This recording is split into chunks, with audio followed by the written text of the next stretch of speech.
Hi అండి, welcome to my channel. ఈసారి chicken వండేటప్పుడు ఈ విధంగా వండి చూడండి. ఎప్పుడు ఇలానే వండుతారనమాట. దానికోసం ముందుగా ఒక కళాయి తీసుకొని ఒక చెంబు నీళ్ళ వరకు అందులో వేసుకోండి. ఒక స్పూన్ పసుపు వేసుకొని ఇప్పుడు తెచ్చుకున్న చికెన్ ఉంది చూసారా, అది ఆ నీళ్ళల్లో వేయండి. స్టవ్ వెలిగించండి. ఈ చికెన్ వచ్చేసి మనకి అరకిలో చికెన్ అండి. ఇది ఓన్లీ బోన్లెస్సే. ఈ కర్రీకి ఓన్లీ బోన్లెస్సే వండుకోవాలండి. వేరేది ఏది కూడా మనకి పనికిరాదనమాట. ఈ కర్రీ కూడా నిజంగా మీరు వండారో లేదో తెలియదు, కానీ నాకైతే మాత్రం చాలా బాగా నచ్చింది. నేను అప్పుడప్పుడు వండుతూనే ఉంటాను. ఇప్పుడు ఇలా నీళ్ళల్లో మనం వేయడం వలన, చికెన్ వేయడం వలన ఆ పైన చూసారా ఆ కొవ్వు అన్నది కొద్దిగా అదో రకమైన, చాలామంది వండితే నాన్ వెజ్ సాయంత్రం కల్లా నీచు వాసన వచ్చేస్తూ ఉంటుందన్నమాట.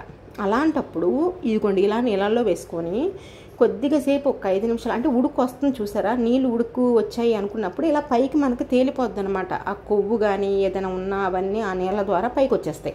మీరు ఒక గరిటె తీసుకొని అలా పైన మొత్తం తీసేశారంటే చాలా నీట్గా ఉంటుందండి. అసలు చికెన్ అంత బాగుంటుంది. మీకు ఇప్పుడు వడపోసి కూడా చూపిస్తాను. చికెన్ చూడండి, మరీ ఎక్కువసేపు ఉడకపెట్టకండి, జస్ట్ అలా ఉడికించండి చాలు. ఎక్కువసేపు ఉడకపెడితే ప్రోటీన్స్ అన్నీ పోతాయి, అదొక్కటి గుర్తుపెట్టుకోండి. లైట్గా ఒక 5 నిమిషాల కన్నా తక్కువే ఉడికించండి. పసుపు వేస్తేనే మనకి ఇలా వస్తుందన్నమాట, అందుకని పసుపు వేసాను. అయిపోయింది, అంతకన్నా ఎక్కువ ఉడికించద్దు. స్టవ్ కూడా నేను కట్టేశాను. ఇదిగోండి ఈ విధంగా ఒక జల్లెడతో, ఒక జల్లెడ ఉంటుంది చూసారా, దాంతో తీసేసుకోండి. నీళ్ళు లేకుండా వడపెట్టేసి ఒక గిన్నెలో వేసేసుకోండి. మొత్తం ఈ విధంగా ముక్కలు ఎంత ఫ్రెష్గా ఉంటాయో తెలుసా అండి, ఎంత గట్టిగా ఉంటాయో ముక్కలు అసలు. అలాంటిది ఒక్క నిమిషమే మనం ఉడకబెట్టాము చూసారా, ఇలా చేతితో మనం తీసినా కానీ ముక్కలు వచ్చేస్తాయి. చాలామంది కత్తితో కట్ చేస్తూ ఉంటారు. అలా అవసరం లేదు, మీకు ఎంత చిన్న ముక్కలు కావాలన్నా ఈ విధంగా కట్ చేసుకోవచ్చు. కానీ ఇప్పుడు నేను చేసే కర్రీకి ముక్కలు చేయకూడదండి, అందుకే నేను ముక్కలు చేయట్లేదు, అంతే ఉంచేస్తున్నాను పీసెస్. ఇప్పుడు 3 స్పూన్ల పెరుగు వేసుకున్నాను. పెరుగు అండి ఇప్పుడు వేసింది. ఆ తర్వాత వేసుకునేది కారం అయితే మాత్రం నేను 2 స్పూన్లు వేసుకున్నాను.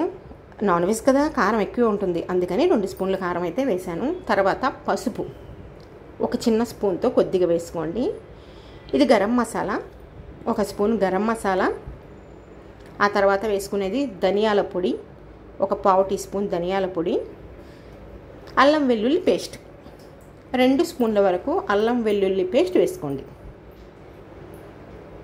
ఆ తర్వాత నిమ్మరసం మనం పిండుకోవాలి. నిమ్మరసం ఒక్క బద్ద అయితే సరిపోతుంది, కాయ వద్దు. సాల్ట్ మీ రుచికి సరిపడ్డా వేసుకోండి. నేనైతే 1 స్పూన్ వేసాను. 1 స్పూన్ అయితే కరెక్ట్గా సరిపోతుంది. ఇప్పుడు బాగా అవన్నీ మిక్స్ చేయండి, పెరుగులో బాగా కలిసేలాగా. నిమ్మరసం కూడా పట్టించాం కదా, బాగా కలిపిన తర్వాత మొత్తం దగ్గరికి తెచ్చేసి మూత పెట్టేసేయాలి. మూత పెట్టేసి అరగంట సేపు మీరు ఇంకా దీన్ని కదిలించొద్దు. అరగంట తర్వాత తీయండి. తీసిన తర్వాత ఇలా నూనె కొద్దిగా వేసుకొని ఇవి మనం ఫ్రై చేసుకోవాలి కానండి, గట్టిగా ఫ్రై చేయకూడదు, అలా మెత్తగానే ఫ్రై చేసుకోవాలి. గట్టిగా చేస్తే ఏముందంటే ముక్కలు గట్టిపడిపోతాయి. ముక్కలు గట్టిపడిందంటే మళ్ళీ మనం అంటే ఇంతసేపు చేసిన పని అంతా వృధా అవుతుంది కదా, అందుకని ముక్కను మీరు అటు ఇటు తిప్పండి, కానీ హైలో పెట్టద్దు. అలా అని మీడియంలో పెట్టుకోండి, లోలో మాత్రం అస్సలు పెట్టకండి.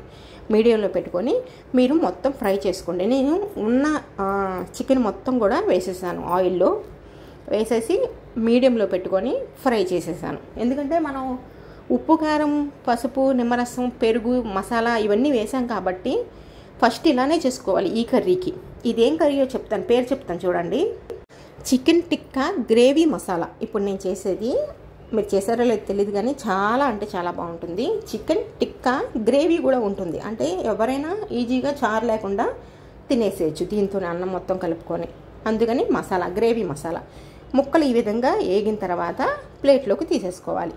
ఒక ప్లేట్లోకి తీసుకున్న తర్వాత అందులోని ఆ నూనెలోనే ఉల్లిపాయ వేసుకోండి. పెద్ద ఉల్లిపాయ, 1 ఉల్లిపాయ చిన్న ముక్కలుగా కట్ చేసుకొని అవి వేసుకోండి.